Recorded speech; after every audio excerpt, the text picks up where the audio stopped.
Last lab ലെസൺസിലേക്ക് വീണ്ടും സ്വാഗതം. Logical reasoning പലപ്പോഴും ഡിഫിക്കൽട്ട് ആയിട്ടുള്ള ഏരിയ ആണ്. അതിൽ എന്തൊക്കെ ഫോക്കസ് ചെയ്യണമെന്നും ചില ടിപ്സും നിങ്ങളുടെ അടുത്ത് ഷെയർ ചെയ്യാം. ഏറ്റവും പ്രാധാന്യം കൊടുക്കേണ്ട കാര്യം ഇന്ത്യൻ ലോജിക് എന്നുള്ള ഏരിയയ്ക്കാണ്.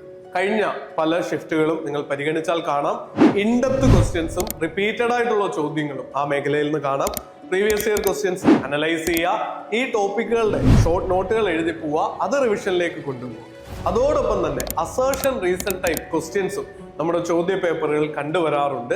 അതിനുള്ളൊരു ട്രിക്കാണ് എ ബിക്കോസ് ബി, അല്ലെങ്കിൽ എ സംഭവിച്ചത് അസേർഷൻ കാരണം ഈ റീസൺ വന്നു എന്ന് പറയാൻ പറ്റുന്ന രീതിയിൽ നമുക്ക് മനസ്സിൽ ആ സെന്റൻസുകൾ ഒന്ന് ഫ്രേസ് ചെയ്യാൻ പറ്റുമെങ്കിൽ തന്നെ കറക്റ്റ് അസേർഷൻ ആണ് ഈ റീസണിന്റെ എന്നുള്ള ഓപ്ഷൻ സെലക്ട് ചെയ്യാനായിട്ട് പറ്റും.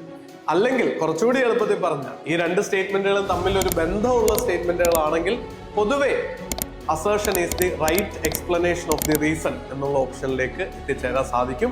ഈ കാര്യങ്ങളൊക്കെ മനസ്സിൽ വെക്കുക. കീ ഏരിയകളും ഫോക്കസ് ഏരിയകളും പഠിച്ചു മുന്നോട്ട് പോവുക. നന്നായി പരീക്ഷ എഴുതാൻ സാധിക്കുന്നുള്ളത് ഉറപ്പാണെന്നേ. All the best.